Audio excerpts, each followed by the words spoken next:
Everyone's really pleased. They want to come out and see the elephants. I think a lot of that is to do with Ganesh's popularity. They don't know my name, but they refer to me as Yanakar, which means the elephant guy. The people living here, they always have stories to share about how they saw elephants 20 years ago or 30 years ago. The Western Ghats are a biodiverse mountain range in southern India. Here, a BBC crew are filming a herd of resident elephants. But these sentient creatures are caught in the middle of a conflict. This seemingly lush green habitat is in fact dominated by tea plantations. Here, in this changing landscape, Ganesh Raghunathan is working tirelessly to protect India's magnificent giants. They refer to me as Yanakar, which means the elephant guy. The sweet part of my work is I get to follow elephants and I get to spend a lot of time with them. My other part of my work was to ensure that people are aware about elephant presence, try and find ways to reduce the negative encounters that happen between the two species. What was once an unbroken stretch of forest where elephants roamed freely is now a patchwork of farms and plantations, fragmenting their natural habitat. Currently, this landscape supports about 70 to 80,000 people.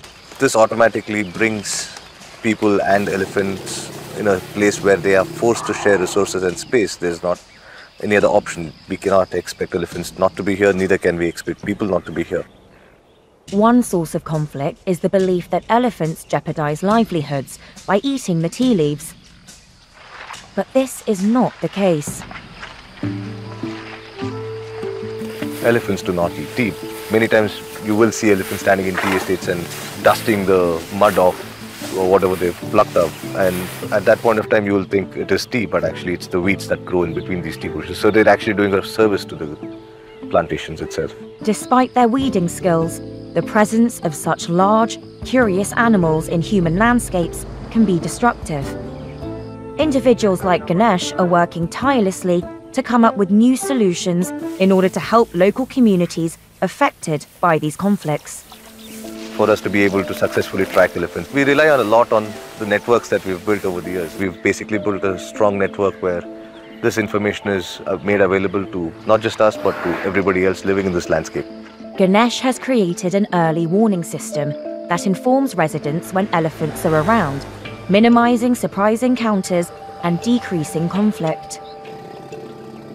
And the team is able to observe the direct benefits of his hard work firsthand. So we've been following this herd, been in the tea plantations, and this morning they've crossed over into this forest area. They now want to get back across this main road into the tea plantations, and there's a constant stream of motorbikes, cars and buses, and it's attracted quite a crowd because everyone wants to see them come out.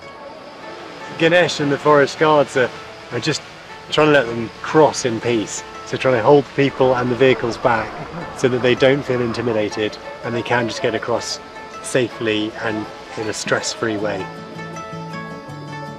Everyone's got their cameras out to actually see the elephants up close and out in the open. Everyone's really pleased. They want to come out and see the elephants. I think a lot of that is to do with Ganesh's popularity. He's spread the word about the elephants and people all respect him, so they're happy to wait, which is testament to Ganesh.